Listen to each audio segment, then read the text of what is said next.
Hi everyone. तो जितने भी पावर स्टार पवन सिंह के फैंस इस वीडियो को देख रहे हैं उन सभी के लिए बहुत सारा जो है गुड न्यूज़, बहुत सारा खबर लेकर आए हैं। ठीक है दोस्तों, तो आप लोग जो है वीडियो को लास्ट तक देखिएगा और वीडियो को जो है जम के शेयर कर दीजिएगा। अगर पेज को फॉलो नहीं किए होंगे तो भाई पेज को फॉलो कर दीजिएगा।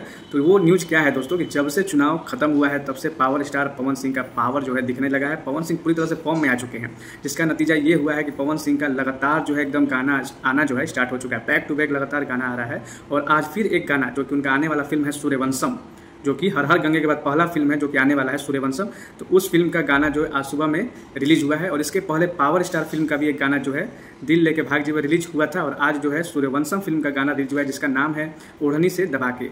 ठीक है, तो ये दांते से दबा के जो है इस गाने का नाम है। तो आज सुबह में ये गाना रिलीज हुआ है और उसके पहले जो पावर स्टार का गाना रिलीज हुआ था उसके पहले जो है चूल्हा अलगे जरी सरिया बुलुकिया और भी 2-3 लगातार जो है गाना रिलीज हुआ था और सब गाना बढ़िया परफॉर्म भी कर रहा है। थोड़ा सा चुनाव का इफेक्ट तो पड़ा है जिसका कारण है कि गाने पर उतना व्यू बढ़िया नहीं आ रहा है जितना आना चाहिए था, बट फिर भी गाना अच्छा कलेक्शन कर रहा है, अच्छा व्यू आ रहा है। सबसे ज़्यादा सरिया बुलुकिया तकरीबन 15 मिलियन व्यूज हो चुका है। जितने भी लोग, जितने भी पावर स्टार पवन सिंह के फैन हैं, इस वीडियो को जम के शेयर कीजिए और अधिक से अधिक लोगों तक पहुँचाइए ताकि जिनको जानकारी नहीं है कि पवन भैया का कौन कौन गाना आ चुका है या आ रहा है या आने वाला है वो जानकारी उन्हें मिलता रहे। तो इसके लिए वीडियो को जम के शेयर कीजिए, पेज को हमारे फॉलो कीजिए और अधिक से अधिक लोगों तक कहिए कि भाई इस चैनल को जो है सब्सक्राइब करो, फॉलो करो, क्योंकि पावर स्टार पवन सिंह से रिलेटेड हर न्यूज़ सबसे पहले इस चैनल पर मिलता है। तो इसके लिए पेज को फॉलो कर दीजिए और वीडियो को जम के शेयर कीजिए।